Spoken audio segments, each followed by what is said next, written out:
I'm here to discuss the so-called flying saucers. The whole fleet of them, what's on the ASA? My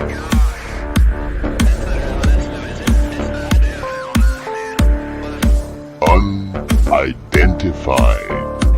The acquisition of unwarranted influence, whether sought or unsought, by the military-industrial complex. Anomalous. We have spacecraft from another species. We do, yeah. How many? Quite a number. Since 1947, we have received and analyzed between 1 and 2,000 reports that have been made by credible observers of relatively incredible things. Podcast.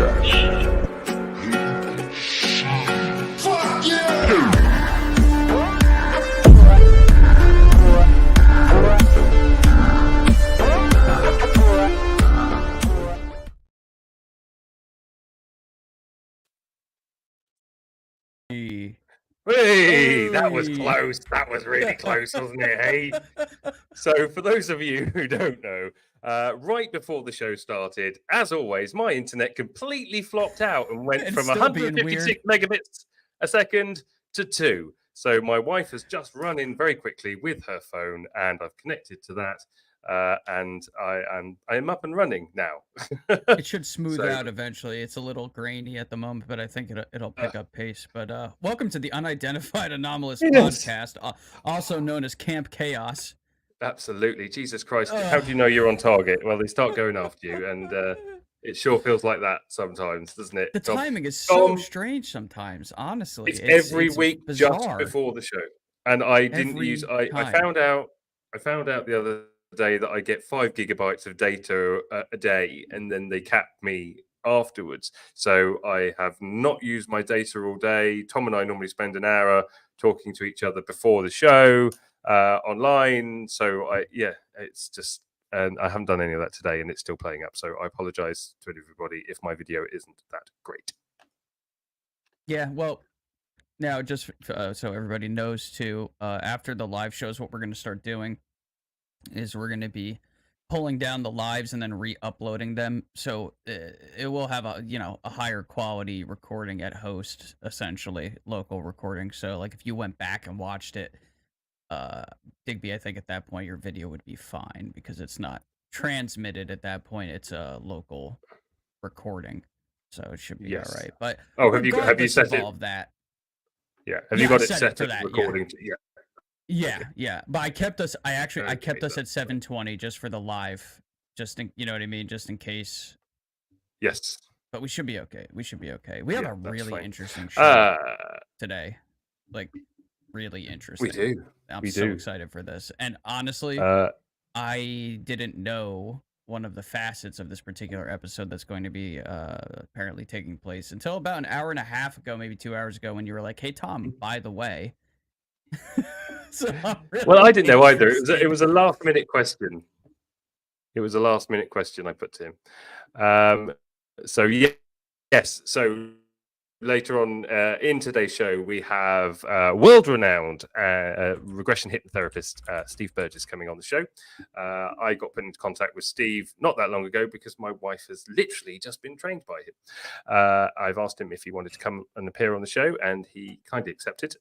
Steve, along with his regression hypnotherapy, obviously he encounters people that want to remember certain things, so like abductions and past lives on other planets. So he's coming on board today to talk to us all about that, and he's going to do a little demonstration with us also. You guys at home get to watch the induction process if you're watching live, and watch me and Tom, or one of us, go under, and he's going to do a little demonstration. If you are watching this back on replay, that induction technique will have been removed, just so you know.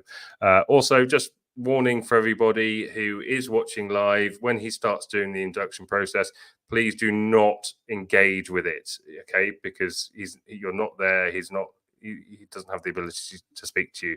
So this part isn't normally done live. So please just try not to follow it, concentrate maybe more on what me and Tom are doing rather than what he's saying.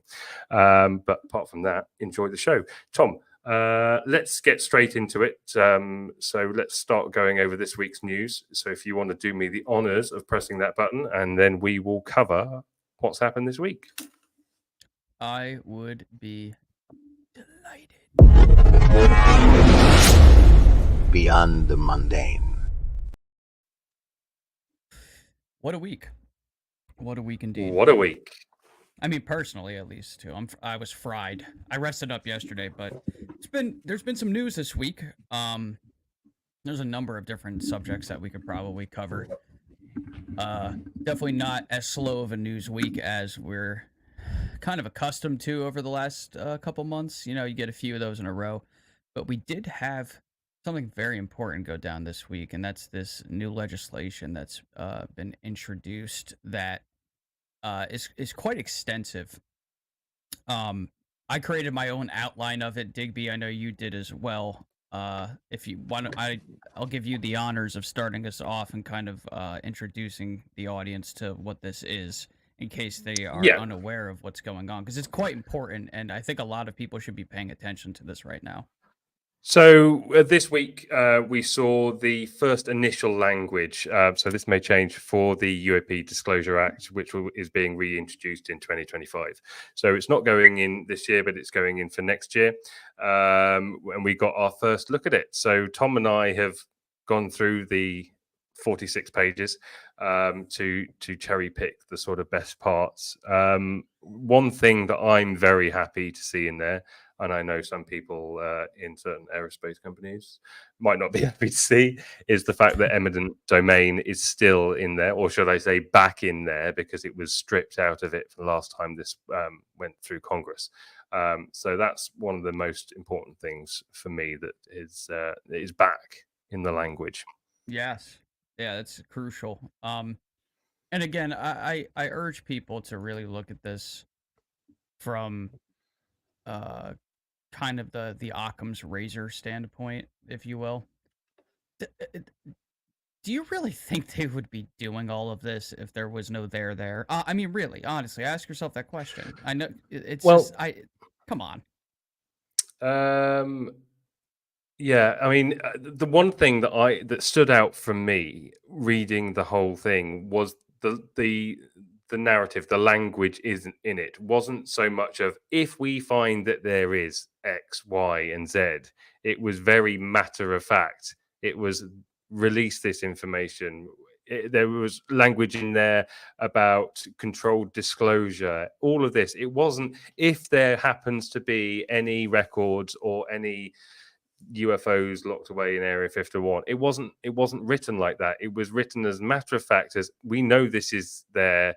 Everybody knows that it's there. It was very much the plan for disclosure, setting up an office that is going to be literally in charge of reviewing everything that goes into the National Archives that is being released. Well, it has to be released on the 18th of October, anything that's 25 years or older. Everything going through this office that they want to set up. 9 people from all different walks of life that will have to go through a process to be approved and then approved by the president. And it's exciting to see something like this being pushed through, and I hope that the language doesn't change too much. Tom, I mean, we've both got our little abbreviations here. Do you want to go through some of your highlights? Yeah, absolutely. I appreciate that. So simply, this initiative is aiming to establish what's called the Unidentified Anomalous Phenomena Review Board. And it's going to be charged with the review, as you said, transmission to the archivist and public disclosure of government records that relate to this issue. Now, in all honesty, we can't overstate the significance of this particular development. For decades now, UFOs have been enveloped in secrecy, as we all know, which often fuels intense debate and speculation amongst the public. It's been going on since before both Digby and myself were alive. The creation of this review board marks a pivotal shift towards transparency and accountability. Now, of course, that's provided that they actually follow this legislation to the T. The president, with Senate confirmation, appoints 9 impartial citizens to the board, selected based on recommendations from a diverse array of influential figures and organizations. These appointees, crucially, must have no prior involvement in legacy programs related to UFOs. I will repeat that. These appointees must have no prior involvement in legacy programs related to UAPs. The composition of the Can we board just is pause? noteworthy. Yeah, go ahead. Sorry. Just I want to highlight a point that you're making there. Now, the way that I read that point about no prior involvement, I don't think that discounts people like David Grush. Correct? Do you Correct. assume that Correct. people Yeah, because directly that sounds involved like direct involvement. in the secretive side of it, the Correct. unseen Yeah, I would side of it. agree. Yeah, Yeah. I would agree Sorry, with that. carry on. That if no, not at all. I'm glad you brought that up. I feel like that's actually reserved for individuals that have probably been read in very specifically, or are literally part of that program and its daily activities. They've been Yeah. to maybe the facilities. They've had direct contact with materials and such. They are in the program, as in can be. And like you said, David Grush probably not going to fall under that category. But we don't Yeah. know. We don't know for sure. There could be some individuals that this does categorize that we didn't know they were part of that. So that's something that remains to be seen, obviously. But moving on with this, the composition of the board is particularly noteworthy because it encompasses professionals from national security, foreign service, science, engineering, economics, history, and sociology. This diversity ensures a broad spectrum of expertise, which is needed in this situation. It's essential for the objective and comprehensive review of UFO related records.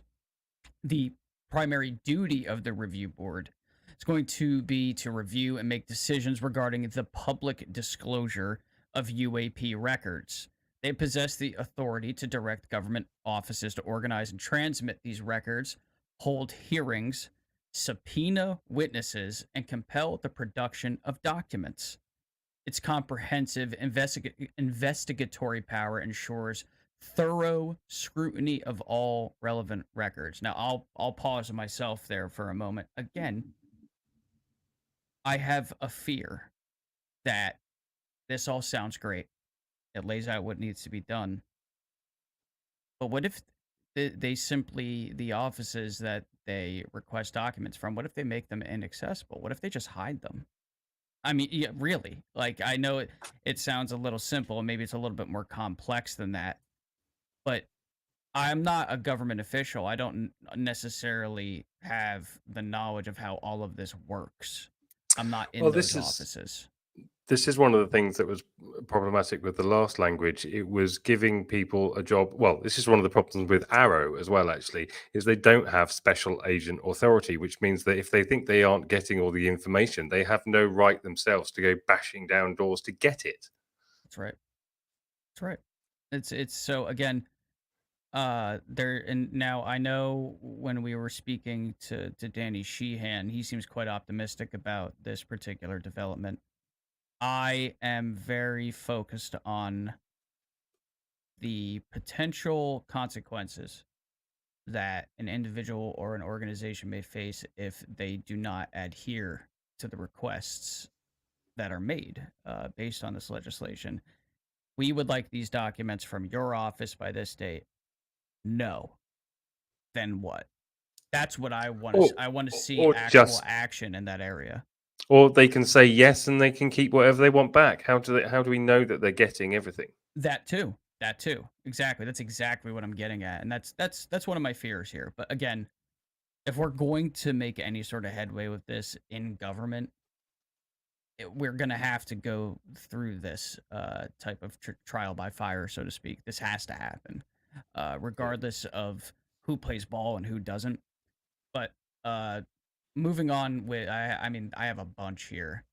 I'm just going to kind of skip through it because there's some not so interesting portions of this as well. But so this review process, The board is mandated to publish a schedule for reviewing all UFO records within 90 days of its appointment and to commence the review process within 180 days of the act's enactment.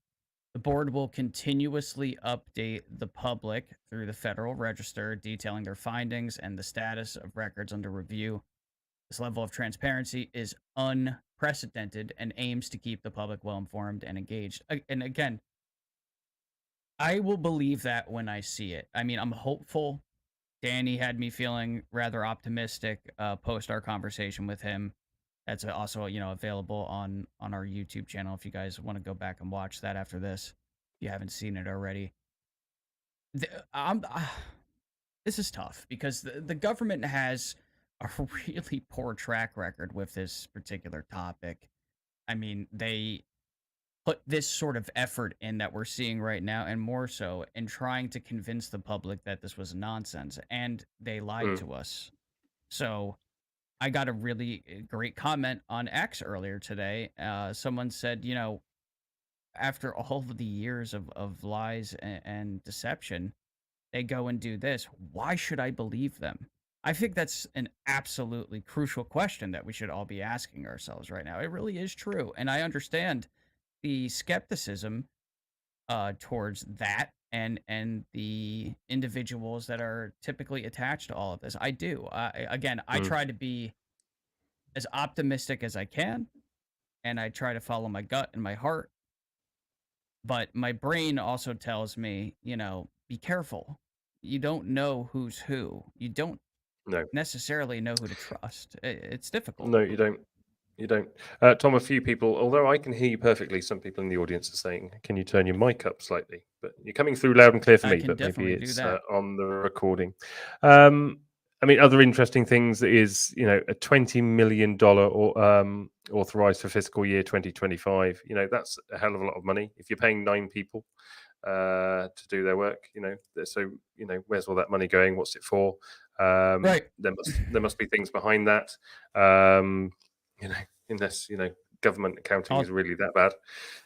I jacked up my audio a little bit here too, so if you guys in the chat are okay with it, just thumbs up is good. I appreciate the feedback. That's helpful too, isn't it? When the audience is able to tell you that, like, that's teamwork, is what that is. Some people will just tell you you sound like crap, and then they leave. Our audience will be like, "Hey man, just up a few dB." Yeah. So I like our audience a lot, man. Digby, I want to ask you, just based on all of this that's happening in government, when do you think that maybe this same time next year, maybe we'll be a little bit closer, or do you think, how do you think this is going to play out? Do you think that this is going to stagnate? You think that, we see the legislation, it gets introduced, or maybe gets shot down. But from what I understand, this is expected to pass. That's what I was hearing. Well, most of the language this time round is literally about setting up this office. So I think it will pass. I have my doubts whether the eminent domain will stay in. I'm very cautiously optimistic about that as well. We spoke to Danny Sheehan about this on Tuesday. Stating what did he think about the eminent domain and those that were opposed to it, like the guys over at Skinwalker Ranch, which he gave a very brief answer to about his thoughts about the people over there.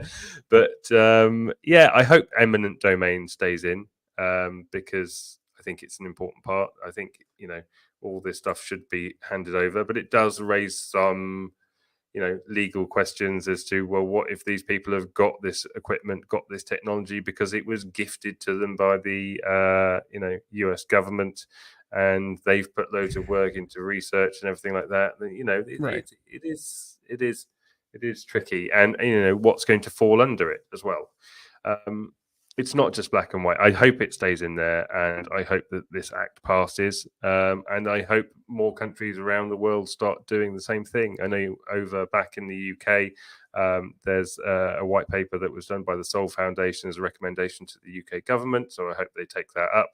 But the UK government is currently enthralled in a last-minute election, so I don't expect anything like that. And quite frankly, the UK government is such a shit show at the moment that I don't think it's really the top of their priorities. In fact, Rishi Sunak last week announced that one of his election promises was that they were going to bring back national service in the UK.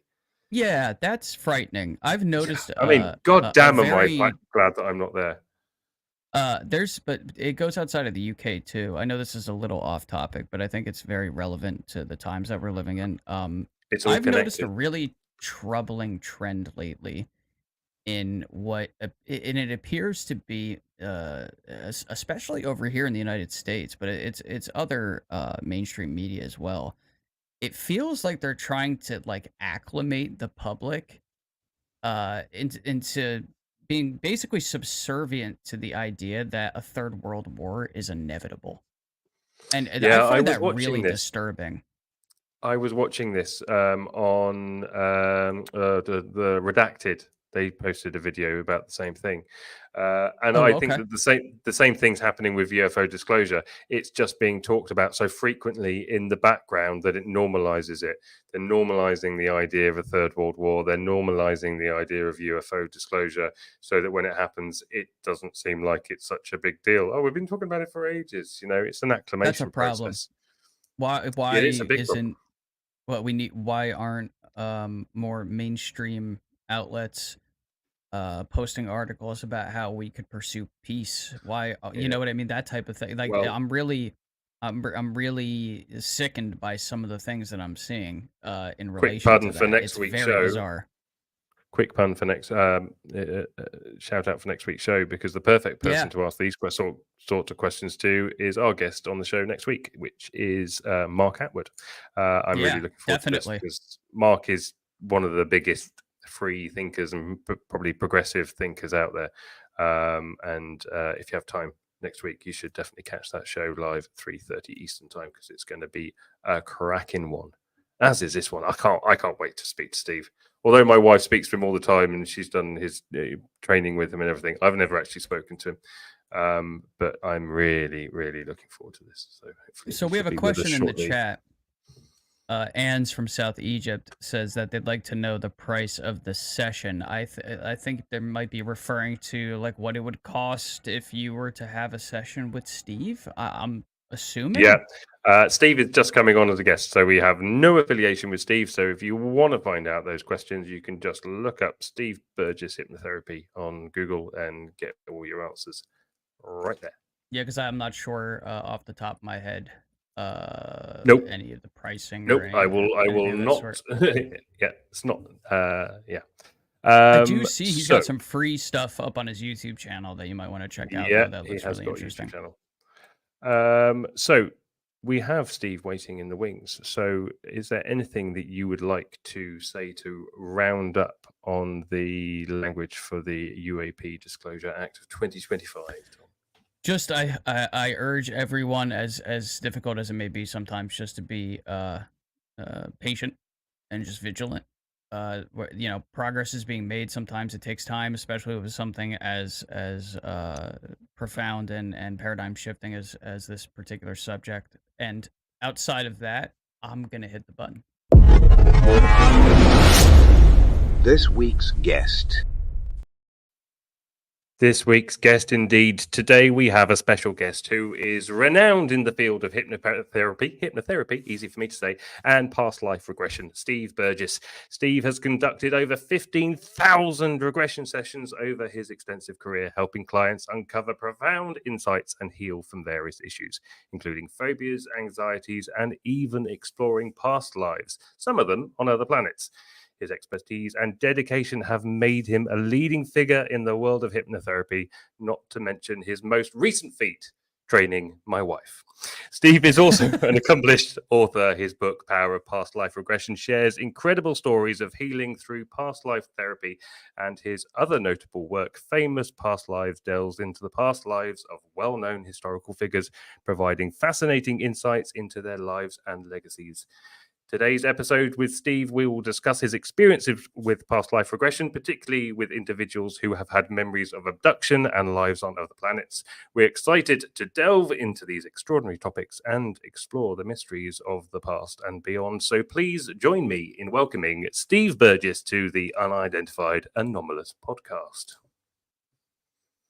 Hello, Steve. How was that for an intro for you?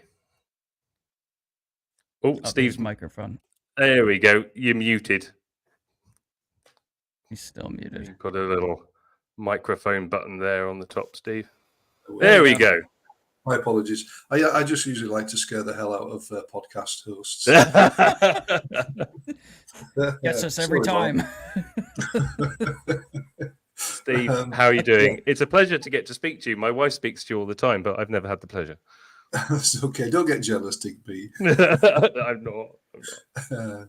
No, she's done very well. She came off the regression training course and she's hit the ground running. And she appears to be, doing lots of past life regression sessions with people and getting great success. It's sort of reignited her love for the career of a hypnotherapist. Oh, yeah, fantastic. She's absolutely loving it. She's working twice as hard, but loving it twice as much. Yeah. I'm positive of that. So, yeah. So, welcome to the show. Thank you for agreeing to come and having a chat with us. And thank you for agreeing to my last minute suggestion that I made earlier, which we'll get to later on, which should be a bit of fun for everybody watching.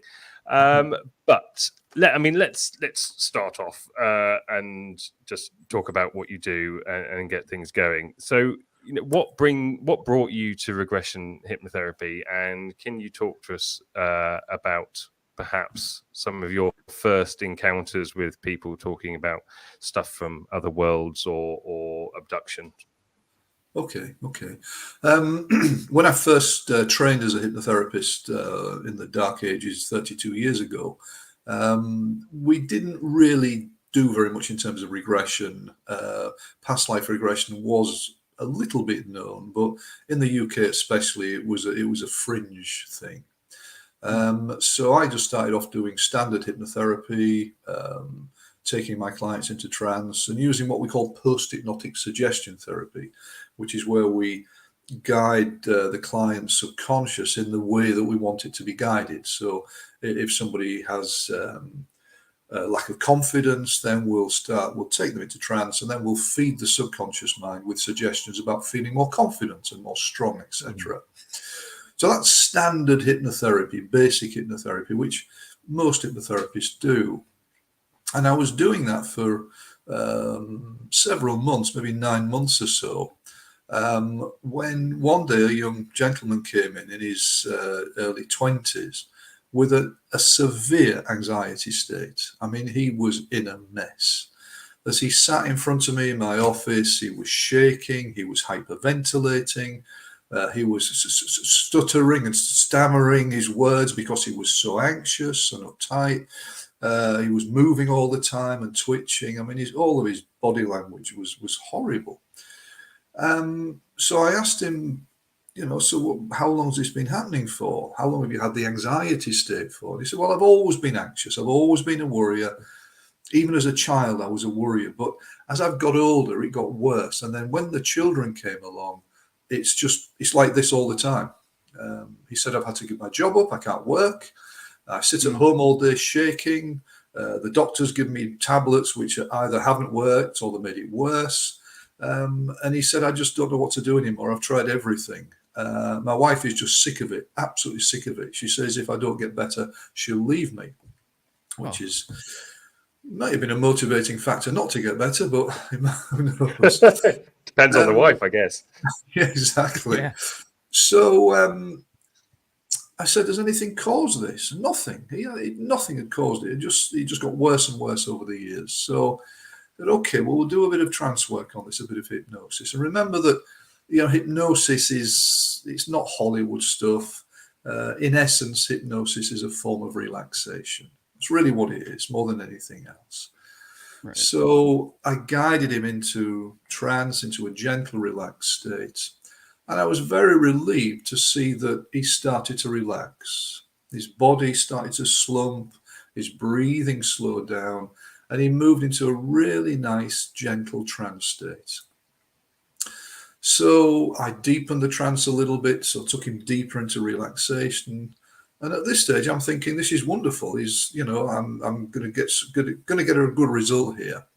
So I started to read my hypnotherapy script about feeling less anxious, and from this time on, you're going to feel a lot calmer on a day-to-day basis, and you'll feel much better in yourself. All the old anxieties are going to dissolve away, etc., etc. And this took about 10-15 minutes. And then all of a sudden, as he lay with his eyelids closed in my reclining chair in trance, suddenly he stiffened and his face was very set and he looked very serious, and he started to look around as if he was seeing something. And then he started to breathe quickly and he started to whisper, and he was whispering loudly, "No, no, no, hide, be quiet, in here, quickly, they're coming, quickly, in here, shh, quickly, hide, shh. Hide the children, bring them in here, quickly, close the door, shh, quiet. And then all of a sudden, he started to scream and writhe and yell, no, not the children, no. Ah! And it was completely still. And it was 10 times bigger than that, probably 100 times bigger than that. I mean, he was really screaming and yelling. And he just lay in the chair, totally prone. And I said, "How do you feel?" He said, "I feel completely calm." I thought, well, I fucking don't. I mean, my heart was pounding away. I didn't expect this. This had never happened before. So I said, "You feel calm?" He said, "I feel wonderful." He said, "I just feel completely calm."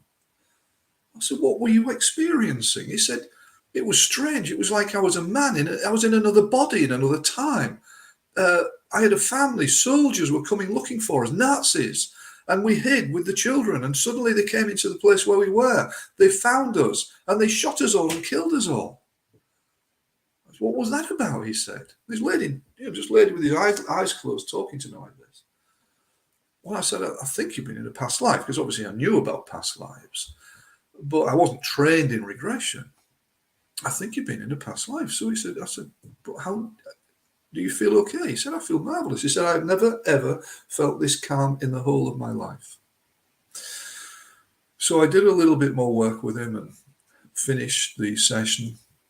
But his anxiety state was cured in about 10-15 minutes. Wow. And it just hit me in the face. I thought, why don't I know about this? This is very significant. So I got in touch with an American Past Life Association, got hold of some of their material and started developing and playing with it to such a degree that I've now created my own regression system, which I train therapists with around the world, and which is based on allowing the client's subconscious to guide us where we need to go to. It's not about the therapist leading. It's always about the client's subconscious doing the work. Because we as therapists don't know, but my client's subconscious knows everything. And that's the deeper. I actually believe we all have a higher self. And my belief is that the subconscious is connected very intimately to the higher self, may even be the higher self. So when we're working in trance, if we can allow the subconscious to come through, it guides us where we need to go to. So it takes the guesswork out of therapy in most cases. I'm amazed. I've just been amazed by the stories, that I've been hearing, and I just think there's so much to it. I mean, not so long ago, I went through a regression session with somebody in the States. We did it online, and we played it on the show, and it was it was a bizarre experience for me. Yeah. Did you see it? Did you feel it? What was it like?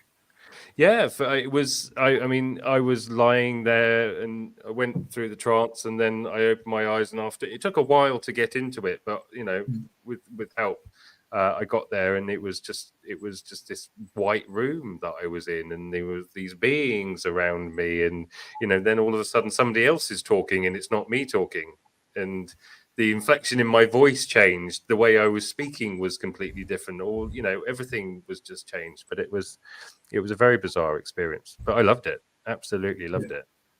Yeah. So I'm interested. So going through regression and starting on this journey through regression, how quickly was it after that point where you started having sessions with people and sort of strange things started coming up?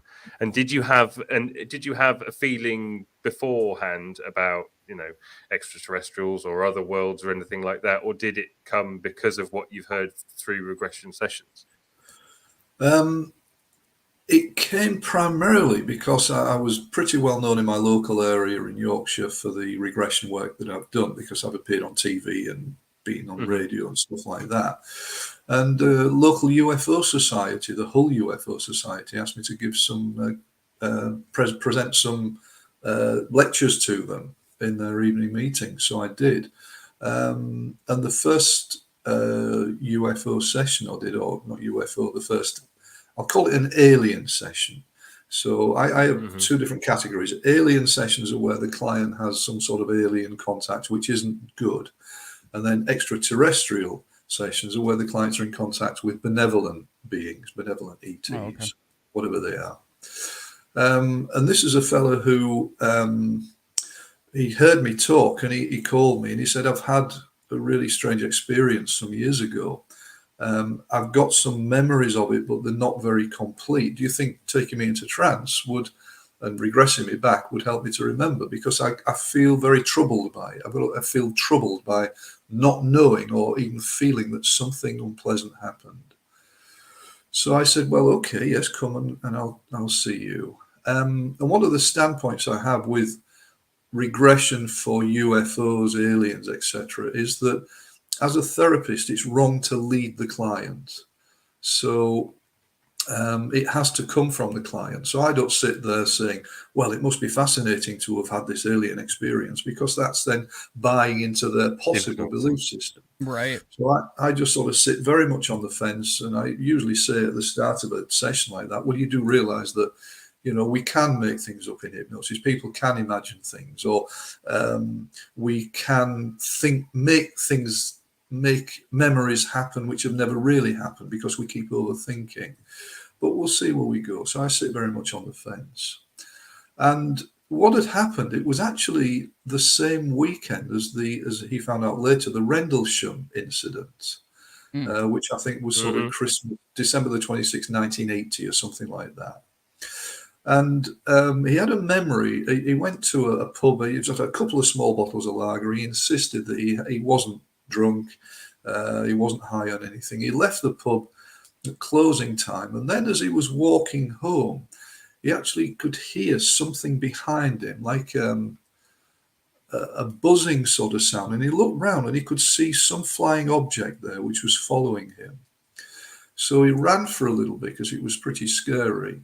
And then he saw in the middle of a green space some sort of like a tent which was glowing from the inside. And he said, I remember it was calling to me. There was something in my mind calling me to the tent. And he said, I went over to the tent. As I put my hand on it, it was sort of like throbbing and there was gas everywhere. Something grabbed me, dragged me into the tent. And I remember being put on a metal table. And then after that, I woke up the next day at home, but without my jeans on. And he said, I don't understand how that could have happened, because they were very tight jeans and my boots were still on the next day. So took him into trance, and we started to flesh out this experience. And what he remembered then was that, yes, there was this tent in the middle of a green space. It was throbbing and there was sounds coming from it. He went over there, and these beings, he couldn't really see them too clearly, grabbed him and tried to hold him down on a stainless steel type table, as if they were trying to sort of strap him down. And he fought and he kicked them away, and he managed to kick them away, and he ran out of the tent. As he was leaving the tent, he then realized that the tent was in a different place, a different part of the city than when he'd gone in. But he was running home. As he got home, there was a 6-foot high hedge outside of his house, which started to vibrate violently as he reached the front door. The front door was locked because he had a key, But as he got to the front door, the door just opened all by itself. And then he said, some things seemed to pick me up and float me into my house. And then I don't remember anything else. I woke up the next day without my jeans. And so that was his experience. Now, he over the years, so in a way, as we open the door in his mind, he has remembered more and more of that incident, and he actually has written about it. There's a nice chap called Andy McCartney. So he's convinced it was part of the Rendlesham incident. So that was my first contact, if you like, with UFOs, ET alien experiences. It wasn't sort of totally detailed, in some way they'd wiped his memories. So we were aiming to get the memories back. They're in the subconscious somewhere. We've just got to tease them out. So that was the first time. I'm curious, Steve. Obviously, what we're talking about is on the edge of normality, far off on the edge, and there's a lot of discussion in our community about this particular facet of the subject. Some people are very open to speaking about it. Some people are quite frightened of it, or they don't want to talk about it at all. After having these types of conversations with patients and such, are you prepared to declare that these experiences are real, or do you have a different opinion of that? What do you make of all of this? Okay. Can I answer that by telling another story about another Absolutely. US Absolutely. Because it may sort of make a bit more sense as well. So, Sure. In 2005, I was contacted by a TV production company that was making a TV documentary for Sky, and they called it The Real 4400, and it was about missing time experiences, that people who claim to have had abduction experiences or contact experiences often report missing time. And the producer contacted me and he said, we have a family in North Yorkshire in the UK, and they believe that they had an ET experience where they were taken on there was a spacecraft. Sorry, it wasn't that. They believe that something has happened. And he said, would you like to regress one of the family in order to see if they can get more sense out of it? So I said, absolutely. Now, the producer was very suspicious. He didn't want me to talk to the family beforehand in case I led them in any way. In fact, I drove up to North Yorkshire, and as I got out my car, he was there immediately with the cameraman straight on me. He wouldn't even let me go and see the lady I was regressing. Wow. So I'm trying to build, I'm trying to build rapport very quickly with her because she didn't know who the hell I was. But basically, what happened? There was a family of four. It was a lady called Rachel, who was then, I would guess, in her 30s, 40s. Her mother in her 60s, and Rachel's two young sons, who I think were about 8 or 9 at the time. And what happened is they went for lunch one day to a Little Chef. And those of us in the UK will remember Little Chef. I remember those. Mm-hmm, yeah. As they left the Little Chef, they were driving home, and all of a sudden, a UFO. I still call them UFOs. I'm a dinosaur, so they're all UFOs to me. They're not. I think no, we still call them that. We just have other names too, but UFO is what I think Digby and I prefer at this point. Yeah, right. So a UFO spacecraft came down right alongside the car as Rachel was driving the car, and started to shine lights into the car, and the whole family, A, was shocked, but B, had this amazing feeling of euphoria, absolute euphoria and love. And these lights were shining for a little while, and then all of a sudden, at the speed of light, the spacecraft shot off and disappeared. And of course, they were shocked, and all the way home, they're just talking about this, what had happened, but also they felt a sense of loss. They felt a real sense of loss, as if they'd lost something of beauty. They arrived home to find out that to find that a journey which should have taken 20 minutes had taken an hour and 20 minutes. And they'd lost an hour of time. And they all knew something had happened, but they didn't know what it was. The boys had been getting nightmares and anxieties because of it. And they all felt just hopeless and stupid because they couldn't make sense of it. So I, working with Rachel, the boy's mum, guided her into trance. And what I do is, in these cases, we go back in time before the incident happens, so that then we work through to it. So I got her to go back to the start of the meal, getting to the little chef, having a bite to eat. And then what happens then? And what happened, and this is it's on Sky, it's on YouTube somewhere, The Real 4400. It's on our Twitter page as well. Is it? Thank you. What happened is that then she remembers the whole car was taken up under the spacecraft, and in some way they were magically taken into the spacecraft. And there were beings there they couldn't see. They were deliberately hiding behind a sort of a screen, but they were telepathically communicating with Rachel. And she said, as we stood there in the dark, these sort of lights came out like orbs. And they were moving down as if they were scanning us and moving around us. And all the time she's sharing this with me in trance, she has a big smile on her face. I said, how do you feel? She said, it's really nice. It's really nice. It's a lovely feeling. Then suddenly she started to get very scared and emotional. And she said, oh no, not the boys, not the boys. And then she calmed right down again. She said, they're telling me it's okay. They're not going to hurt us. They're just going to scan the boys. That's all they're doing. And so this went on for a little while, and then they were put back into their car. The car was lowered onto the ground, onto the road. She started driving again, and this spacecraft, which had been alongside, again shot off. That's what they remembered. So, first of all, do I believe that what they experienced is real? I do now, yes. At the time, I thought it was maybe 90% real. The more I've thought about it over the years, I'm 100% convinced that family had a contact experience. First of all, they were just a normal UK family. You know, they weren't out of an asylum or anything like that. They were all normal people, and they had no benefit to coming out with this story. There was absolutely no benefit to them because, as you know, people who come out with these stories are usually attacked or ridiculed. Yeah, there was no reason for them to do this.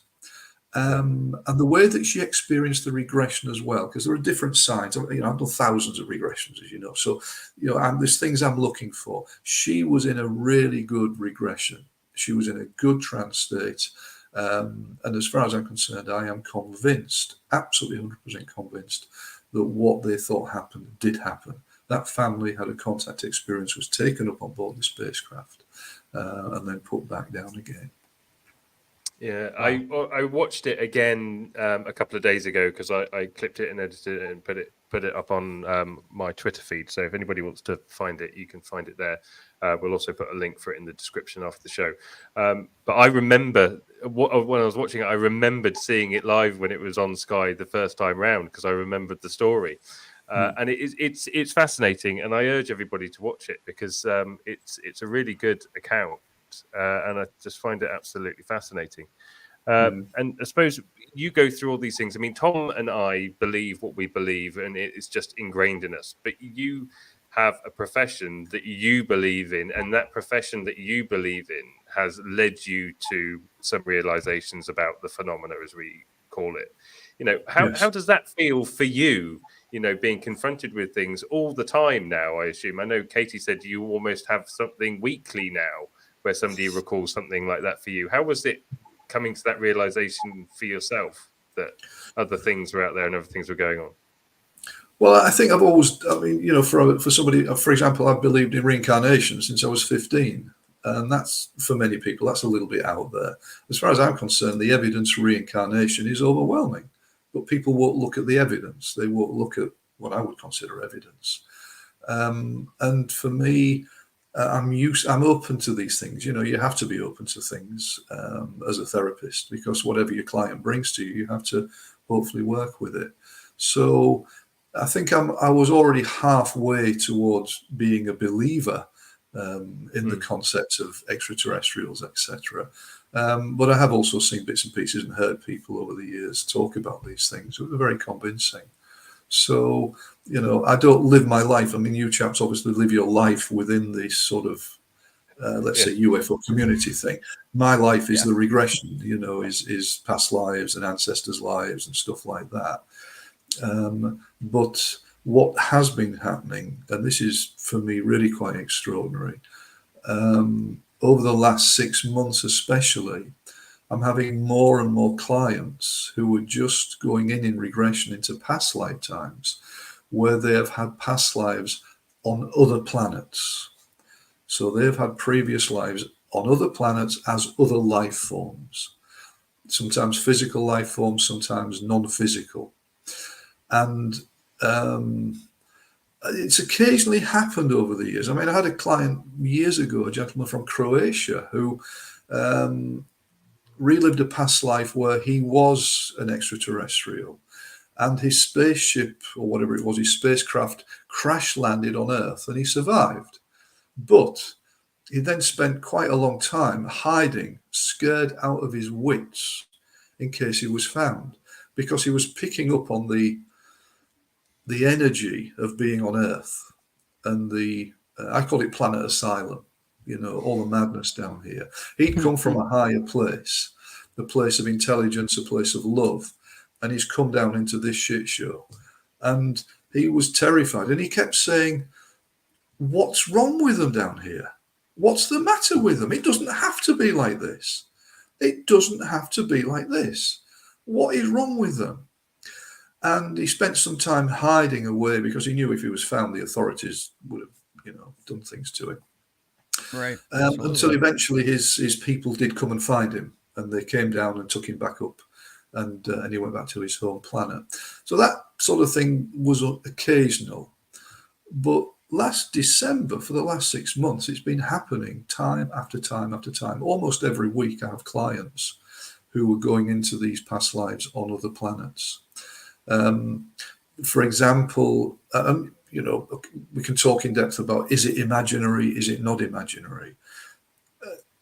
I don't understand why my clients would imagine this. You know, they come to me with an issue. Right.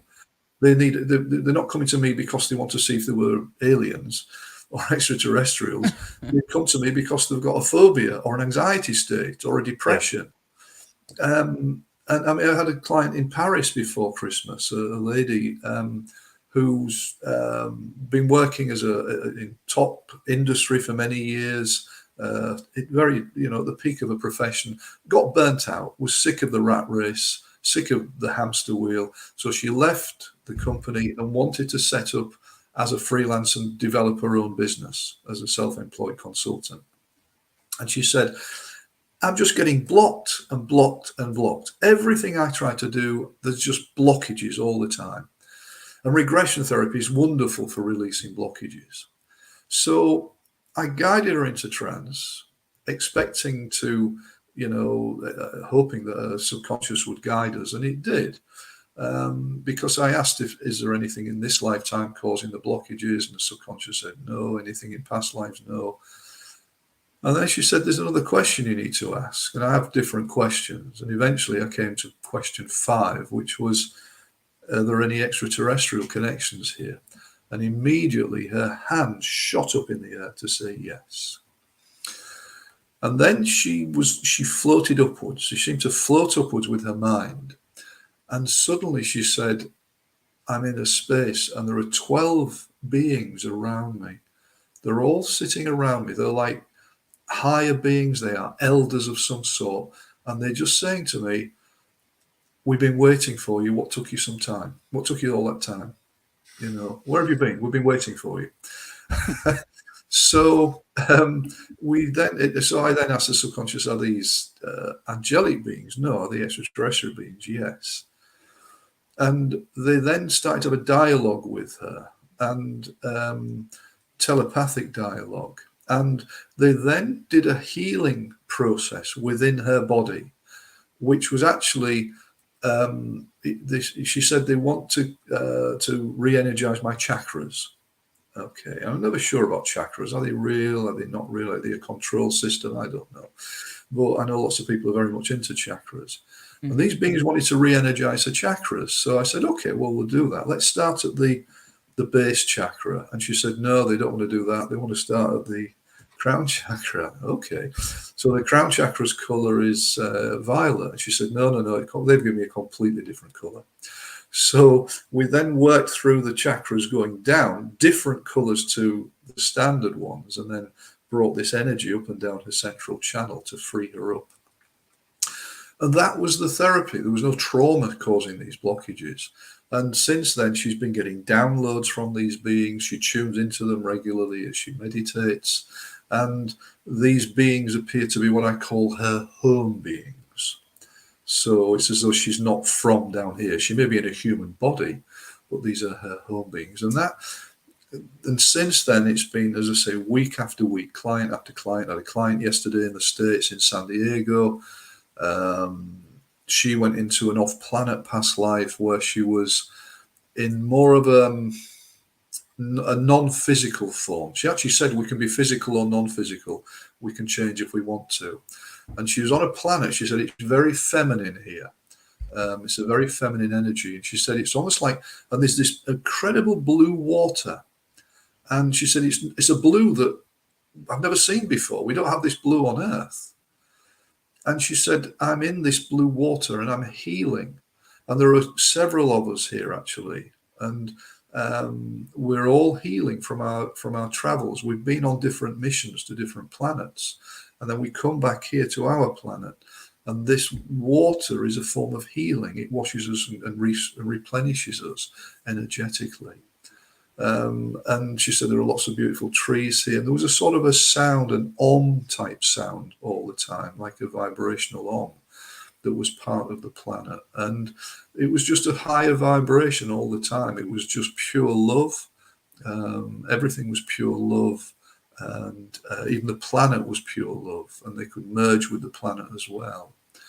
So why did that lady do that, come up with that in order to get her lack of confidence better?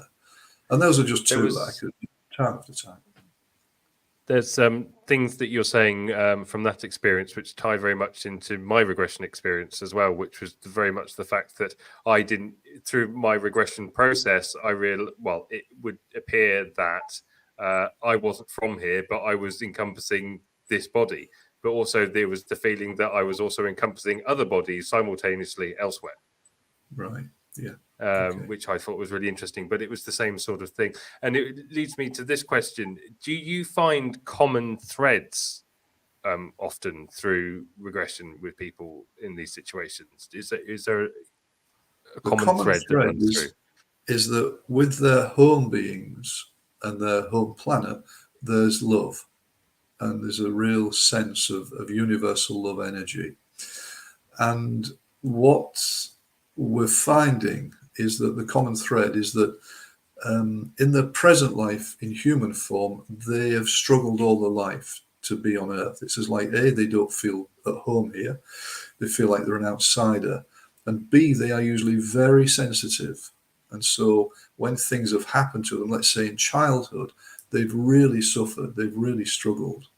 And what it appears, and this is the word starseed, of course, what they're finding, and this is the common thread, is that they are almost on a mission to be here on Earth and to bring down the energies of these higher beings, which is mainly an energy of love, onto Earth, and to almost transmit it without realizing they're transmitting it.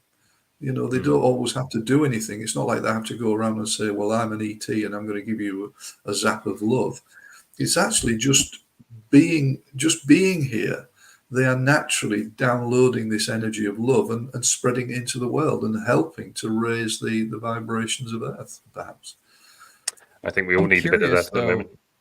Yeah, I would agree with that. why is there so much mystery then? Why do it this way as opposed to just flat out coming down here and giving us a lesson? You know what I mean? Because it's like, I believe a lot of these things are true and that I'm an experiencer myself. Okay. But that being said, why go about it in this fashion? Have you given that thought? I haven't, and since this started to happen in December in such an amazing way. I mean, this is a trend. This is trending. I've never known anything like it in my career, 32 years, and this is absolutely extraordinary. Wow. And I've started to read up about it. So I jump immediately to Dolores Cannon, because Dolores Cannon, of course, one of the most famous regression therapists in the world till she died, and she was like me. She was working as a standard regression therapist for, 20, 30 years.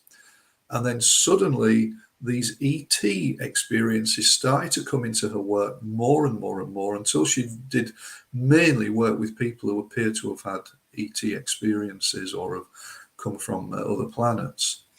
And the explanation she seems to give, I think, is that because there's free will on planet Earth, it means that these beings cannot get involved down here in an overt way. So what they have to do is do it in a sort of a subtler way, in terms of helping the energies to change and to rise without sort of coming down and having full disclosure, etc., etc. So that's my take on it. I'm not sure, to be honest, Tom. Yeah, I think it's a good take. That's a really good answer, though, and it makes a lot of sense. I'm familiar with Cannon's work. I have many of her books. I just haven't gotten through all of them yet, but it's fascinating information. I mean, she does work. She did work differently to the way I work. She took her clients much deeper, and who knows, as I develop over the next few years, as I carry on, then maybe I'll take people deeper to see if we can get more information. But I'm just also, I've seen extraordinary changes in my professional career. So when I started out 30 odd years ago doing this work, I was sniped at and shot at all the time by my colleagues and my people trying to take the piss out of regression, past life regression, etc., etc. The last 10 years, it's extraordinary how people are so much more ready and willing and open to listen to how powerful past life regression is. I mean, one of my books, The Power of Past Life Regression, is all about client cases where it's healed all sorts of issues, incredible issues. And it's like there is this great awakening going on Earth. It's amazing. I mean, I was a Buddhist for many years. And then nowadays, it's like everything's opening up. And, it's more open to the concept of Buddhism. For me, there's an amazing awakening going on spiritually on Earth. And my belief at the moment is that this extraterrestrial side of things is part of that great awakening. And the more people become aware of these experiences and that there are extraterrestrials, I think that is leading towards full disclosure.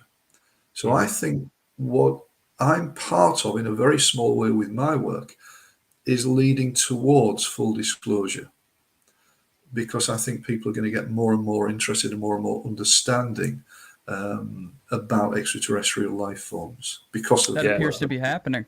That's the mood in the room, I would say, even amongst people I speak to out in the real world. I work a very rigorous 40-hour plus day job moving furniture, but I get the opportunity to speak to all kinds of people, poor, middle class, sometimes wealthy, just everybody. And the responses that I get when I bring these types of subjects up, when I feel like it's the type of person that I can have that conversation with, I'm always blown away. I even met a gentleman, former military. I was delivering a couch into his apartment, and I just got this vibe where I'm like, let me just ask him. I'm like, have you ever seen a UFO? And next thing you know, this random gentleman is describing his abduction experience to me, and I'm like, well, that's odd. They're like, what are the chances that I would ask you that question? And it just so happens that you had that experience. I'm very, and Digby will vouch for me here, I am very suspicious of my past. No, I mean, I don't have any. I have some odd memories and such, and I never declared myself an abductee. I'm an experiencer because of the things that I've seen and have interacted with, but I'm highly suspicious, and I have my own mental health struggles. I had anxiety activate in my early 20s and gradually get worse. Full transparency, I take medication that has been very helpful for me, fortunately, but I carry a lot of guilt and shame because I had an addiction problem 10 years ago. I've been sober for 10 years. I'm happy to say that, but there are things in it. I'm hearing a lot of things that you're saying where I'm like, you know, you're describing this gentleman that comes into the office and he's shaking and all that. It's like I think that hits me different compared to someone who's never experienced that. Anxiety is so powerful, and I wouldn't wish it on anybody. So I think about that, and it's like, well, I don't necessarily believe that I would require some outlandish, magical story to make me feel better. There's a lot of other things that could get me there. So for these things to pop up, that's why I think there's something to it. Yeah. The regression model is that all of our issues as human beings come from locked-in feelings and emotions from past traumas. That's the regression model. And those traumas take place primarily in three areas. In this lifetime, and we all carry baggage from this life, in past lifetimes, and in our ancestors' lives. So we can inherit traumas from ancestors in our bloodline, parents and grandparents, etc. However, and that for me is standard stuff, but there are two other areas which are not looked at very much. And the first one is spirit attachments. So some people have spirits attached to them. And these are obviously dead people or dead things which have just stuck onto somebody, and we pick up on their energies. And if they're anxious, if this spirit, this dead person is anxious or scared, then we pick up on their energies. We feel that. So sometimes we do what's called spirit release work. We do work to send the spirits home and to send them fully on so that they can move on in the journey as a soul and obviously move on in the reincarnation cycle. So some people have spirit attachments, but sometimes these extraterrestrial experiences are in there and they can cause anxiety now, either if they were not nice experiences, or just the mere fact something has happened and you cannot put your finger on it. You know there's something happened, like Rachel and her family. They knew something had happened. They'd lost an hour of time, but they knew something had happened and they couldn't settle. And so therefore regression is such a good way to open that up. And let me also mention this, fellas, because a couple of weeks ago I was sent a copy of Seriously Strange magazine. Oh, look at that. Yeah, which is a magazine. It's the magazine for the Association for the Scientific Study of Anomalous Phenomena. Oh, wow. So they're investigating UFOs, Earth mysteries, etc., etc. Last year, a freelance writer asked me if I would talk about the Rachel case and give him a sense of what happened. So I said I'll do better than that. I have a new book coming out next year called The Adventures of a Hypnotherapist. And I've got a full chapter on my UFO extraterrestrial experiences. I'll send you the chapter if you like. So he used most of the chapter for the article in here, but he put a bigger piece on his website, including the Real 4400 clips of Rachel and the family, and then Burgess coming in and doing the regression with Rachel. But after that, there's a short video of a TV piece where, is it Sean Ryder? I can't remember. Anyway, they visited Rachel and the family, I think 5 or 7 years after the program was made, that regressed Rachel, to follow up. And the whole program was about the family seeing this UFO come down alongside the car and then fly off again and how they felt. And then they went out into the countryside to find the place where this had happened. But there wasn't a single mention of the regression work that I'd done. So I asked, I emailed Andy, the writer, and said, they didn't cover the regression. And he said, in the UFO community, regression is viewed with great skepticism. He said, I actually sent the article to the skeptic and they wouldn't put it in. And he said, there's another UFO association that are very skeptical about regression. They won't use it. And I was speechless. Hang on, okay, if regression is done badly, it can be a disaster. But if regression is done well and correctly, without the client being led, it can be amazing in terms of opening up these hidden memory, these forgotten memories. So I was really very shocked. I thought the UFO community, if you want, I suppose is a phrase, but that community for me, I can't believe it doesn't use regression more often, because I think it would come up with some incredible experiences for people, which are more real than people are prepared to give credit to. Yeah, I agree. I think I don't know that many people in the community that would be outwardly skeptical of it per se. It may be just like an optics thing for some magazines or something like that. Maybe they just don't want to touch it because they already have enough stigma attached to them because they're dealing with aliens and extraterrestrials, and then to start adding something else into it, maybe, I don't know. But I mean, in the 90s, it was fine. Yeah, I mean, I talk quite openly on the show about what Katie does and my experience. We've done a show on it before. We even played the video of parts of my regression. You know, I think the community is the community's changing a lot as well. There's a lot of new people that have been brought to it. A lot happened towards the tail end of last year, especially over the other side of the pond in the US of A.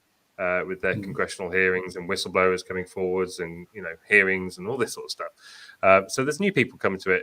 But also I think that people just generally are slightly more awake spiritually and aware of what's going on around the world. Steve, as you were saying, you know, you're finding more and more people coming to it.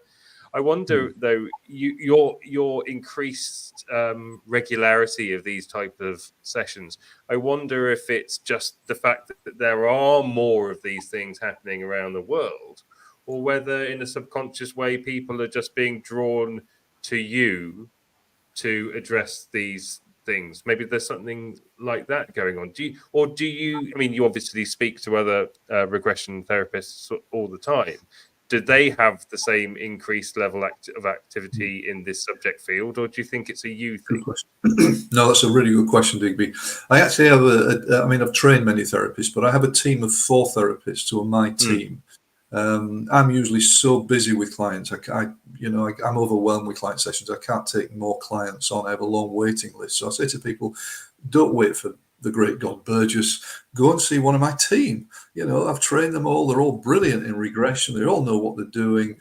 And each one of them has been finding, again, in the last 6 months, more and more of these extraterrestrial experiences are coming through.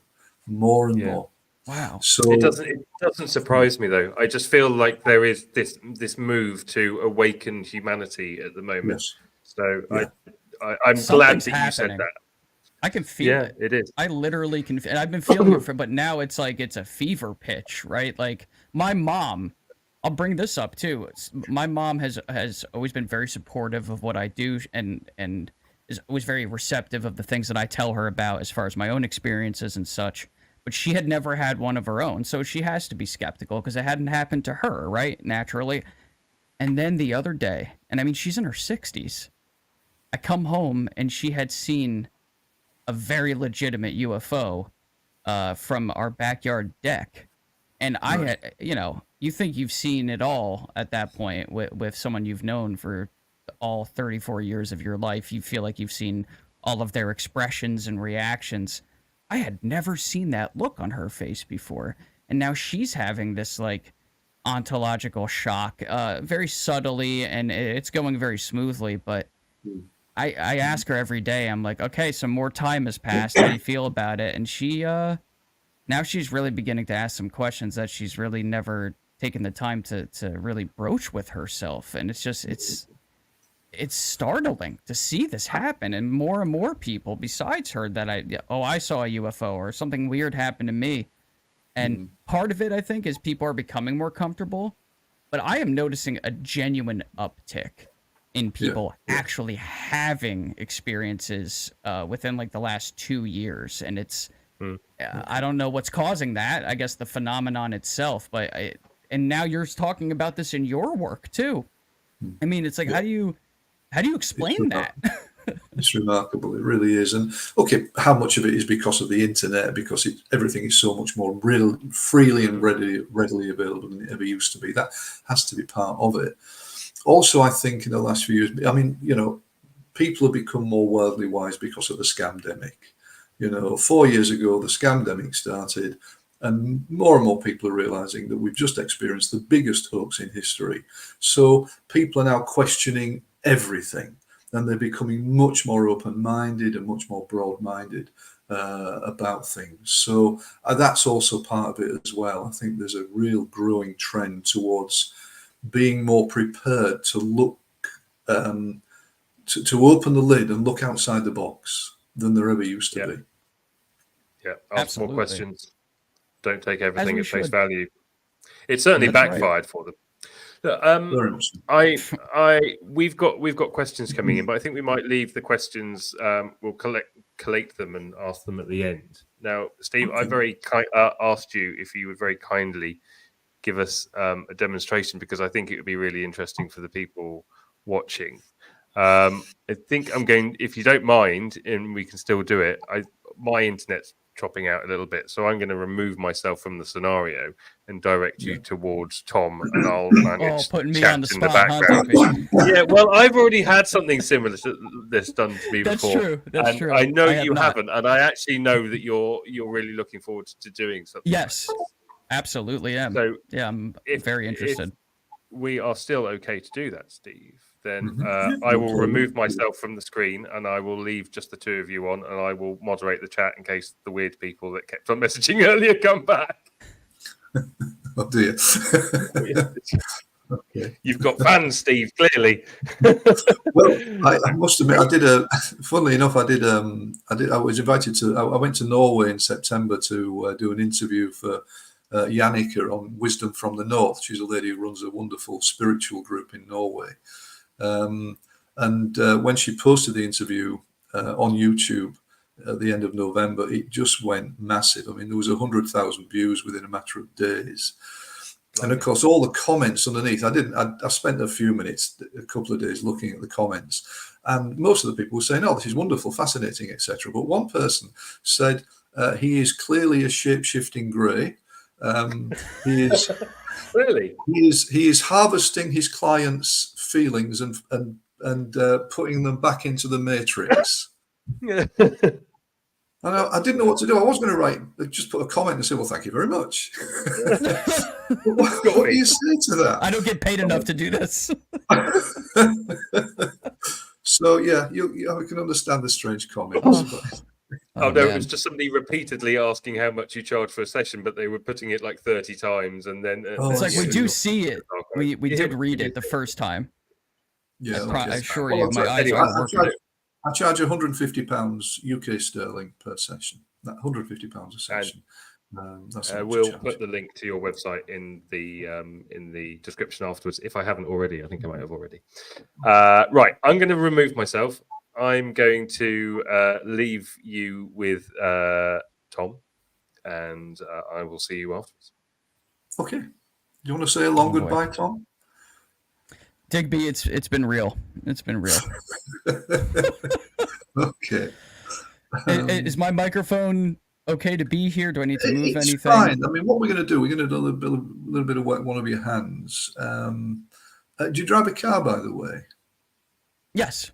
Yeah. You know that feeling when you're driving a car and you're just on automatic pilot and you don't it happens all the time. Yeah. That's trance. That's hypnosis. So that sort of feeling of something happens all by itself without you realizing. And it's very much the same. We do this on a day-to-day basis. So, for example, our hands, we use our hands all the time without realizing. I mean, I've seen you, I think you've been vaping, have you? Is that a little yes. bit? Yeah. Okay. And, you didn't think to yourself, I will now put that vape in my hand. I will now raise my hand to my lips. I will now. It just happened all by itself. Right. So, it's very strange. I mean, when you think about driving the car as well, your hands are on the wheel and you're moving the wheel without even thinking about it. You move the gears or the indicator, etc., etc. The hands just do this all by themselves. So it can be quite fascinating to know just how the hands can do things all by themselves without us realizing. So now I think you're right-handed, are you not? Is that right? Yes. Yep. I'm right-handed. Okay. Now there is a school of thought that the subconscious mind is more connected to your left hand, the non-dominant. So I think for this we'll use your left hand. Okay. Okay. And obviously for the viewers are not able to see your hands at the moment, but what I'm going to ask you to do is just sort of initially just put your hands on your thighs with the palms facing downwards, or on the desk, whichever feels best. And I'm actually going to ask you to tune in with your eyes. I'm actually going to ask you to look down at that left hand, if you will, please, with a real sense of curiosity, Tom, please, a real sense of curiosity. And put your mind into that left hand as it rests there on your thigh. So initially, I'm guessing you get a sense of the pressure, a bit of pressure that it brings on your thigh. Can you be aware of that? Okay. Also, maybe aware of the fabric of your skirt that you're wearing off screen. That frock. The fabric of your clothing down there. So, obviously your touch is very, very sensitive beneath your fingertips. As you tune into that hand, what I'd like you to do for me is just imagine that you're putting your mind into the hand, and with great sense of curiosity, start to imagine and notice there's a sort of a feeling of lightness that just begins to grow in the hand. And I'm not quite sure which part of the hand it will be in first, whether it will be in the back of the hand, the palm of the hand, the thumb, the fingers, or whether you'll just notice that lightness just sort of grows in all of the hand at the same time. But in the same way as when you're driving a car and when you're doing things with that hand, you don't realize the hand does things all by itself. It moves all by itself. And what you may be surprised to notice is the way in which, as you keep tuning into that hand, the hand begins to feel as though it's getting lighter and freer. You may be surprised, actually, just how light the hand can begin to feel. And what you may notice is that it starts to feel as though it's filling with imaginary helium.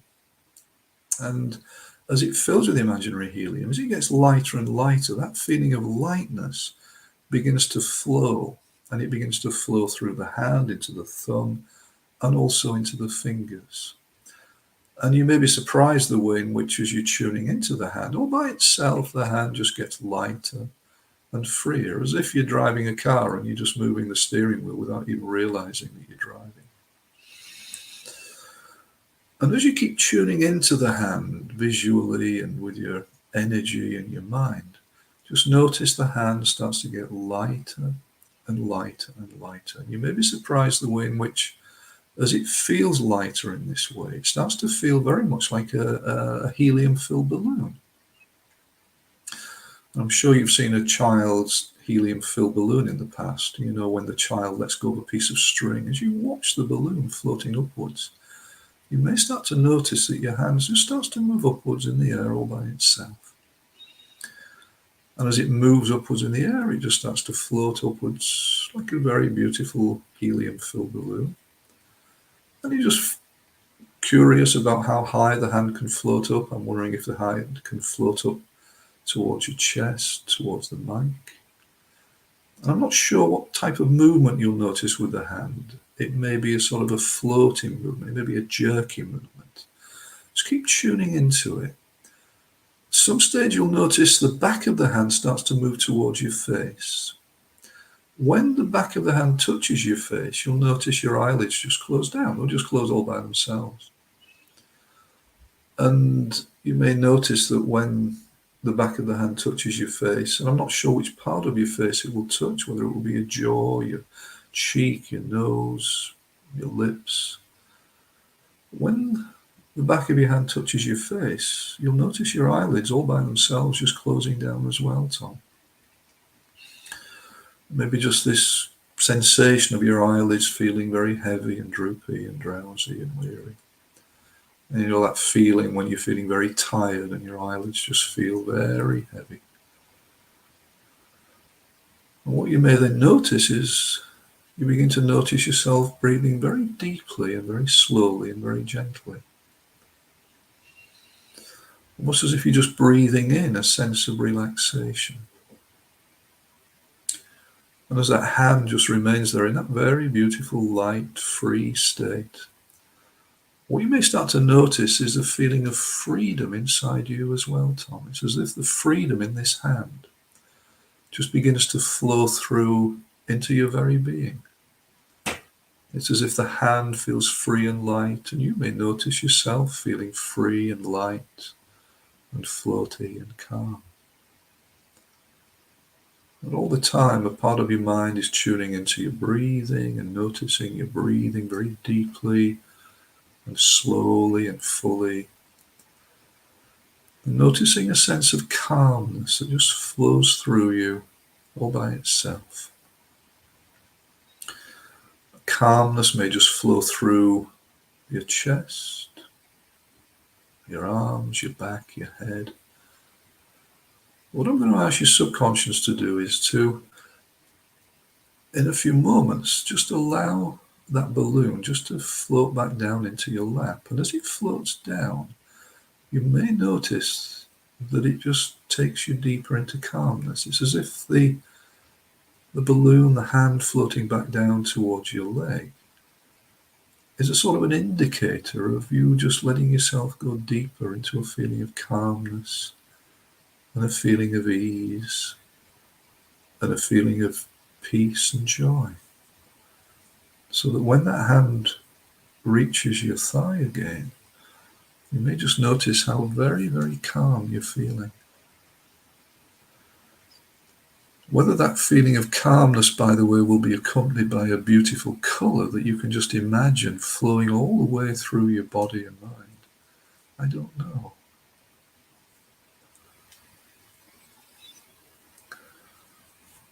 Whether you can enjoy that feeling of calmness now, Tom, and allow it to remain with you long after this short session is completed. With your eyelids closed, Tom, I'm going to ask you just to talk with me. And how do you feel right now? What's the feeling like? Can you tell me?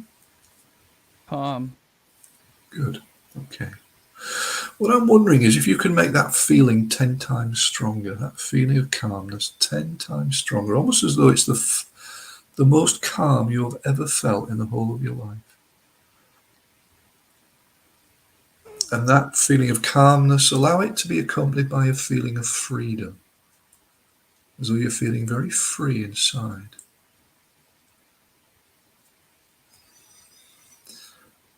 Almost as though something has been lifted off from your shoulders and you can feel yourself feeling lighter and freer. As though you've been carrying something for a long time on your shoulders and now it's just dissolved away.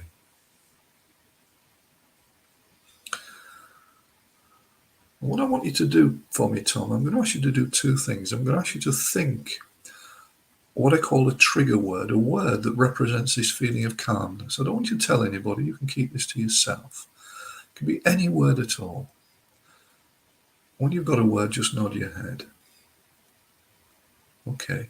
And as you're thinking that word and feeling the calmness, just on your right hand, squeeze the thumb and finger together at the fingertips. And just hold the thumb and finger squeezed together whilst you think this word and feel the calmness. And just allow yourself to feel that sense of ease and calmness and freedom. And you've now anchored this feeling on your right hand.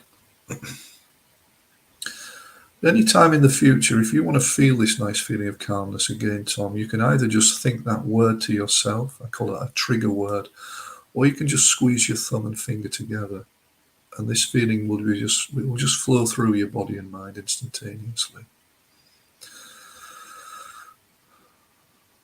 I'm not sure just how light you're going to be feeling after this little session. Especially when I tell you how much I'm going to charge you for it. Don't expect free therapy, do you? What I'm going to ask you to do now is just to gently let go of any remaining lightness in your left hand. Just allow your left hand just to come back gently and slowly back to normal. Open your thumb and finger on the right hand. That anchor can be opened now. And taking all the time you need, please, Tom, you take all the time you need to slowly and gently come back to full awareness, back to today and tomorrow and all the other good days just around the corner. And as you come back, just bring back that nice feeling of lightness and freedom. Whenever you feel ready, open your eyes, come back and feel good.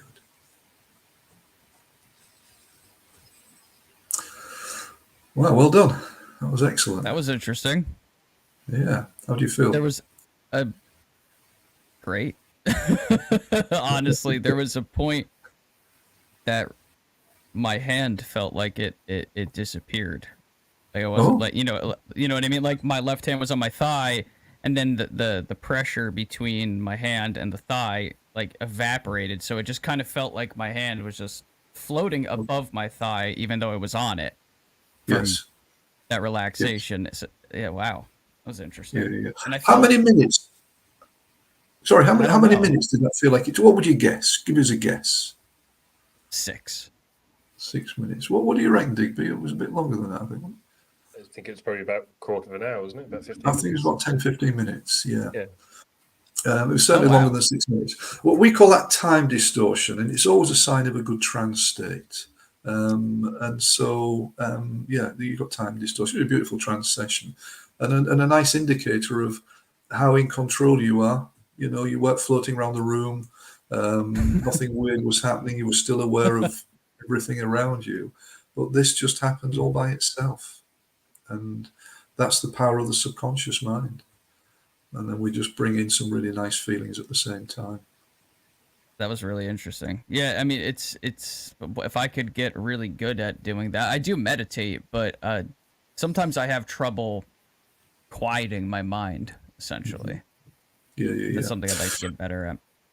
My YouTube channel is Hypno for All, HYPNO, the number 4 ALL, and there's 20 odd free hypnotherapy recordings there. You can play some of those hypnotherapy recordings, Tom, and I'm sure you find that they would really ease you down and calm you down.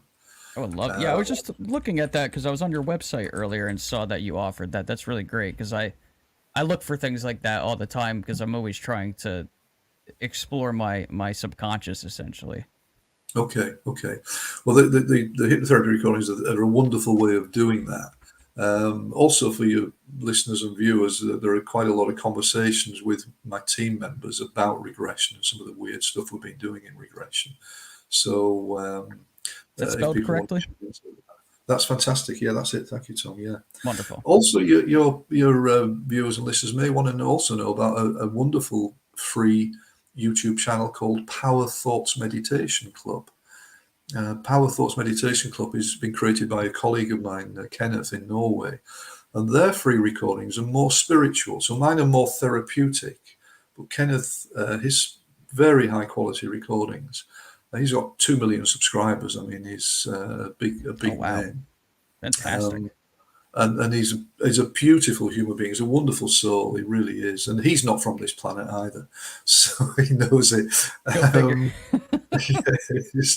But that's another wonderful resource for people who are wanting to have this experience of going inwards and just working with the subconscious, which is working with the higher selves. But that was brilliant. Thank you, Tom. That was really good. Yeah, thank you so much. That really felt great, and I've never done that before, so that's why I was so elated to try that out. There's a gentleman. His name is escaping me right now. I'm having like a brain thought. Maybe I'm still coming back to, but he has a book called Becoming Supernatural,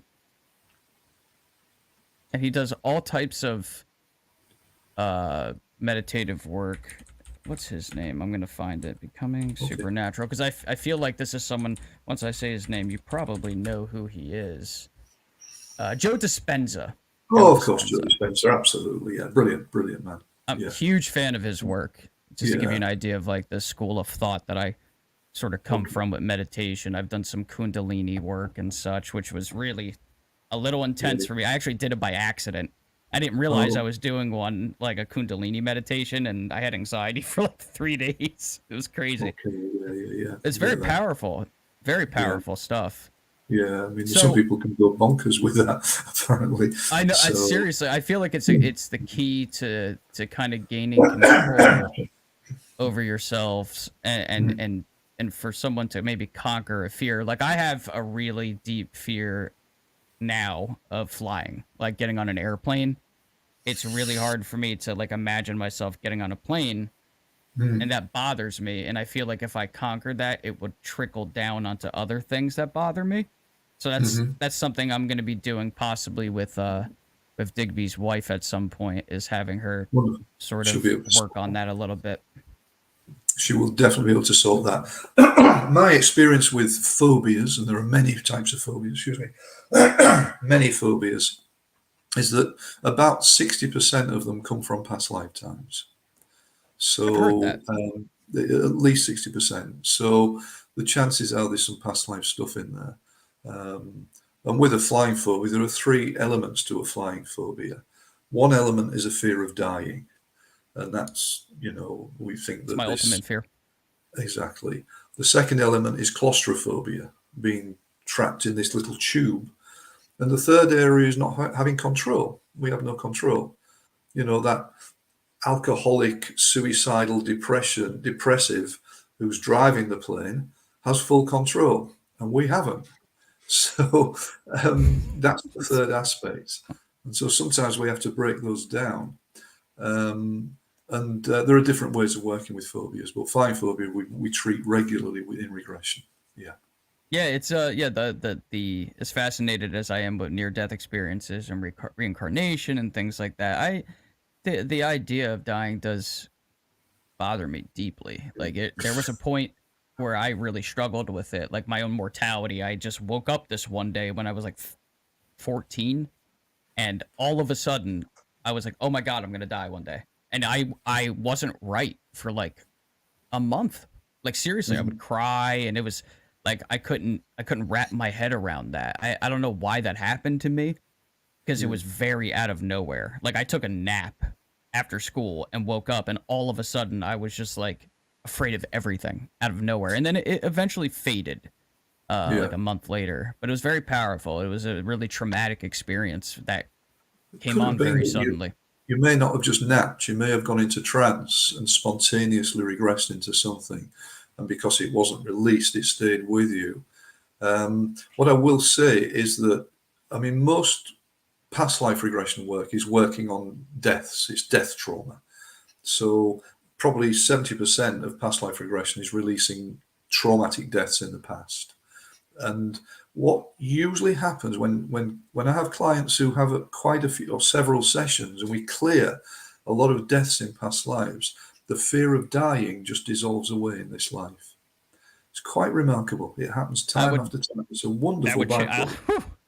Just the thought of that is I couldn't even imagine like I would be a completely different person. I would make different decisions. I wouldn't do stupid things. I'm not going to jump off a bridge, but yeah, no, I got to do that with Katie. Because I know that's the my wife. It's like, why am I afraid of flying and this, and it all leads back to just I'm not ready to die. That's it. That's all it is. It's that I know that's the root because of how fearful I am of that. Yeah. I used to have the same fear. I just don't have it anymore.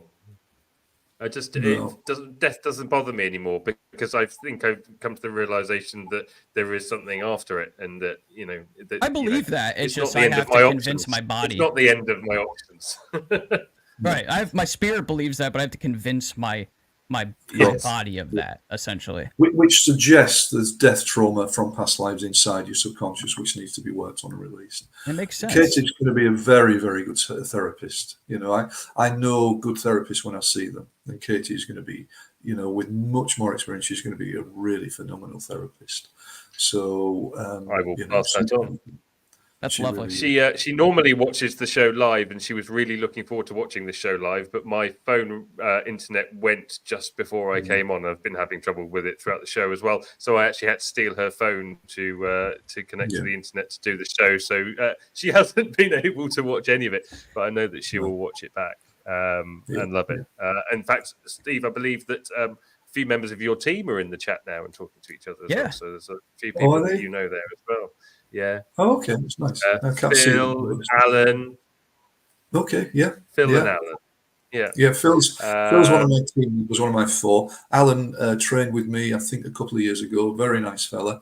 So yeah, these are good people as well. They know the stuff.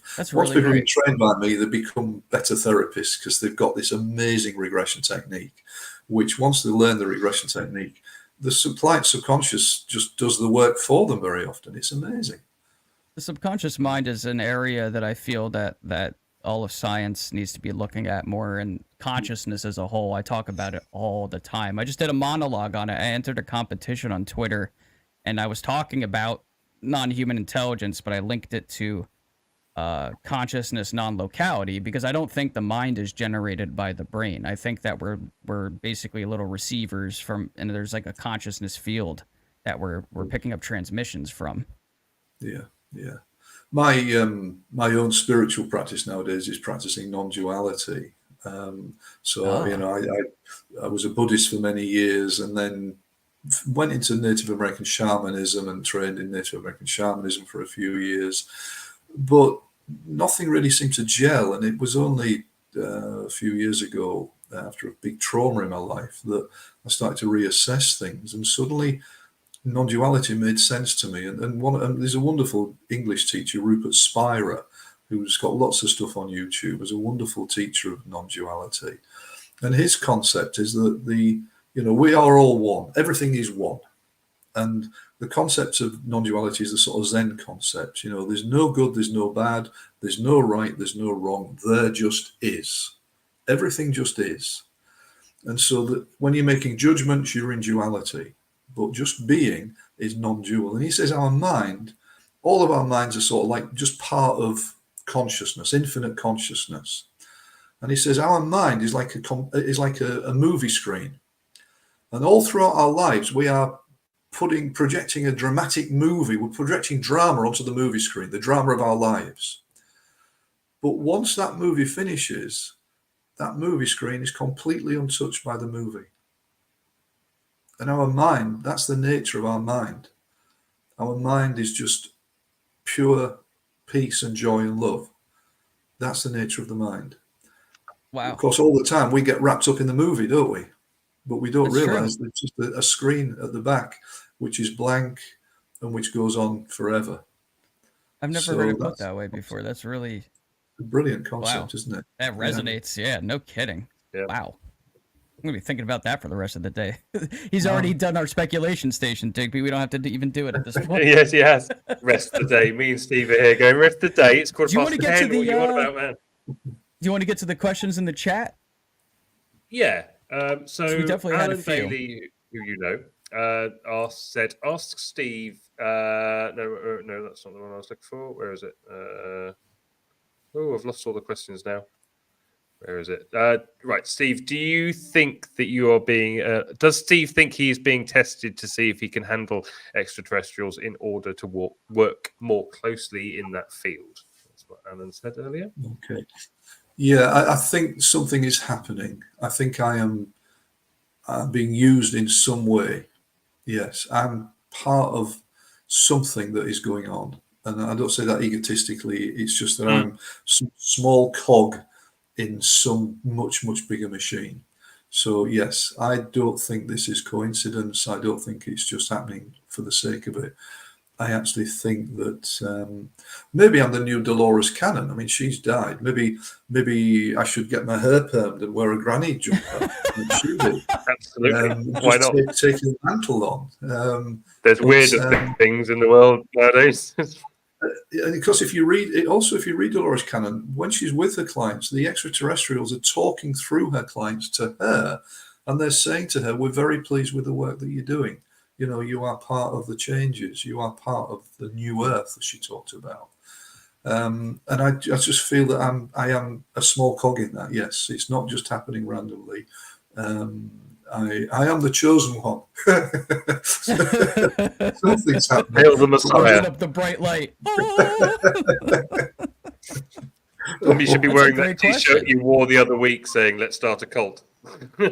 Yeah, I was wearing that last week. I did have a shirt that said "Let's start a cult." It was meant to get a reaction from the chat. Speaking of the chat, there's a really great question that I really like from our good friend Fringe. She says, "What does he think of David Jacobs' work if he finds it appropriate, and if you're familiar with the work of Dr. David Jacobs, who studied abduction, just like John Mack?" I honestly, I don't know. It's not my specialism. The abduction stuff is still new for me, so I can't honestly say. So I apologize. I just don't know. No, that's all right. That's absolutely But all right. I bet he hasn't heard of me either. Hey, you never know, right? You don't know. David's a You very don't know. smart guy. He probably does know who you are, actually, just because he reads all the time. Okay. Wilfred from Dutch UAP Disclosure said, "What is more common, positive abduction or negative abduction experiences when regression therapy is done?"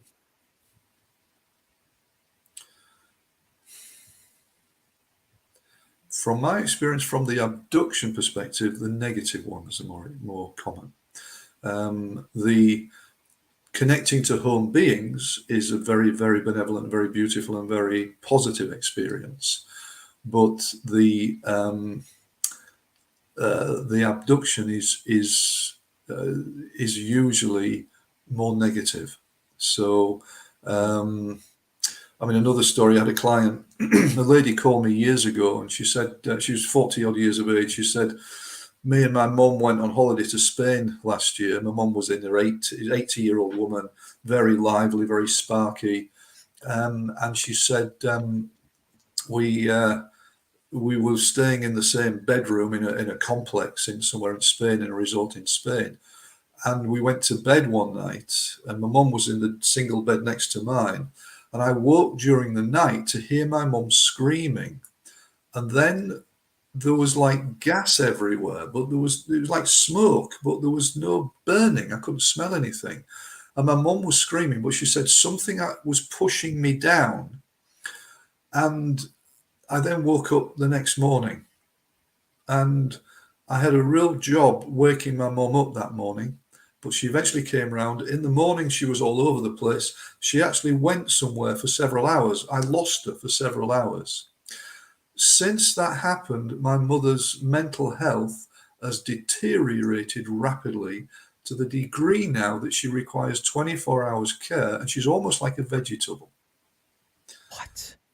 So she said, "I think something alien happened, but I don't know.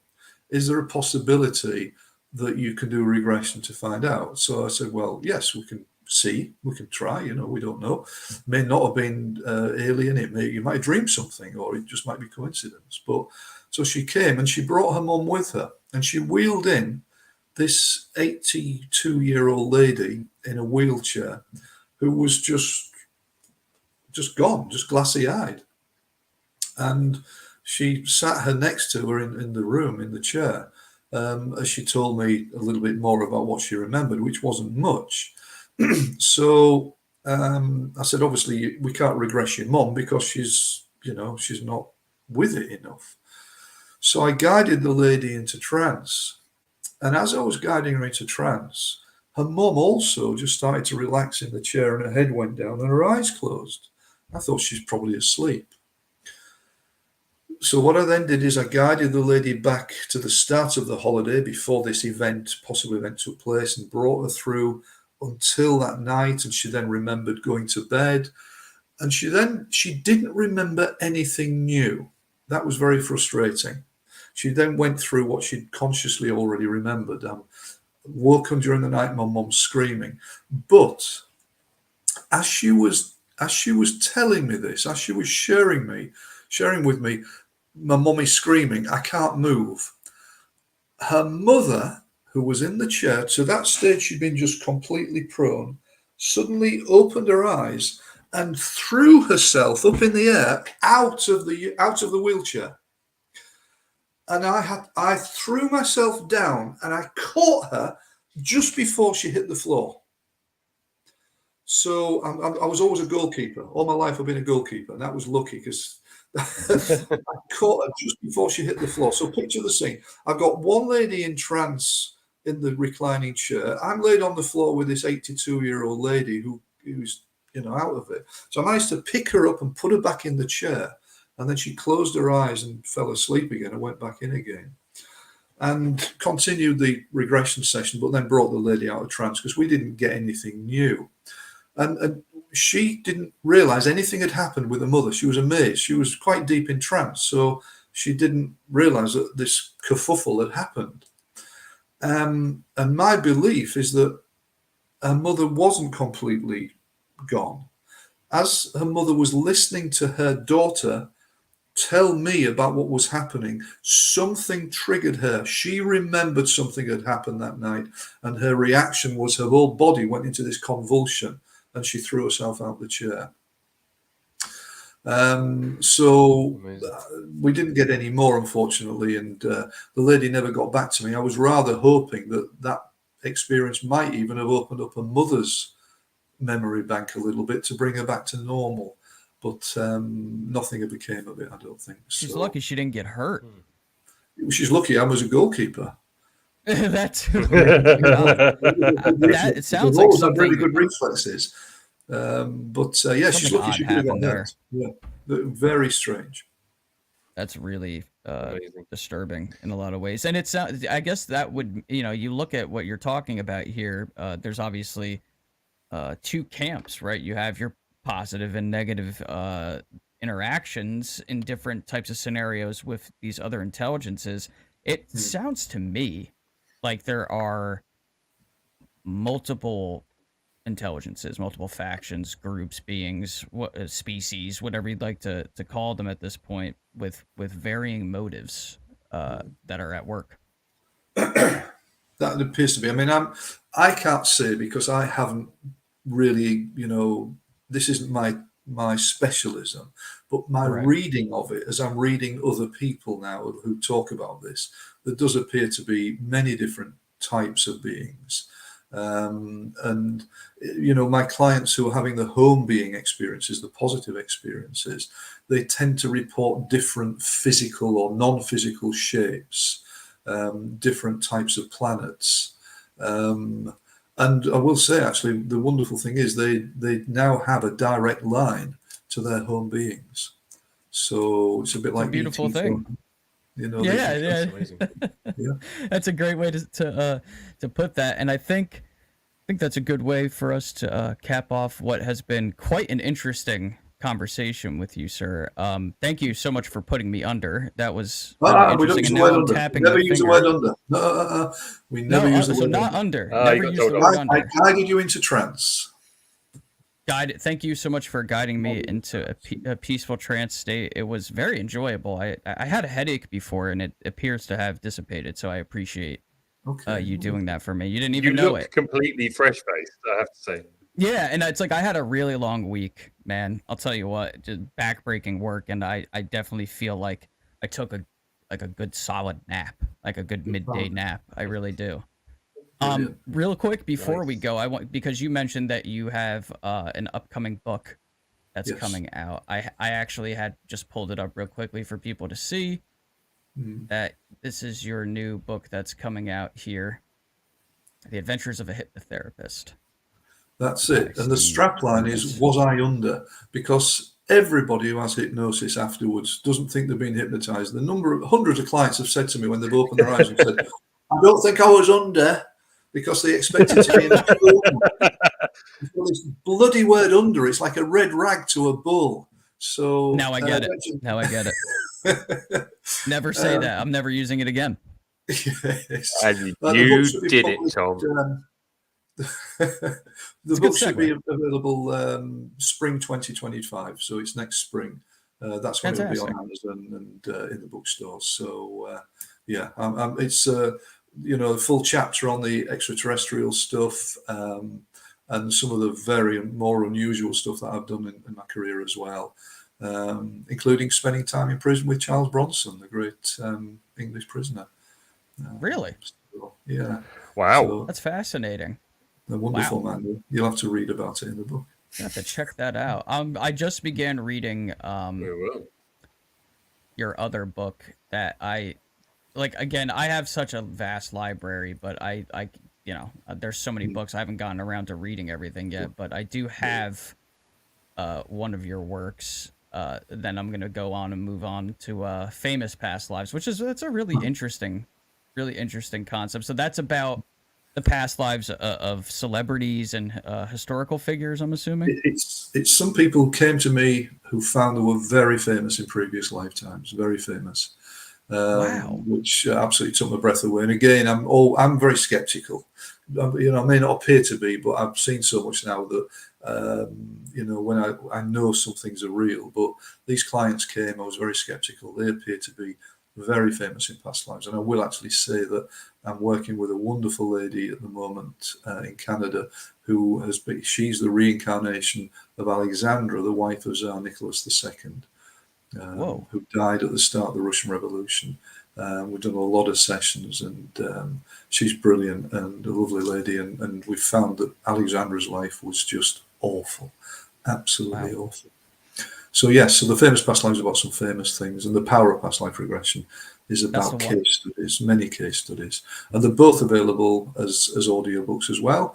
So I recorded both of them myself. I couldn't get Stephen Fry in to do it, so I read them. I recorded them myself. Fantastic! I'm looking forward to hearing that. I was telling Digby earlier. I was like, okay, I understand what this gentleman does and such. I'm like, he's got the voice for it. Like you have one of those voices that you did in the nicest way possible. I can fall asleep to, and that's a compliment. No, it's not boring at all. I promise you. Like you should be narrating documentaries. You have the gift of the gab.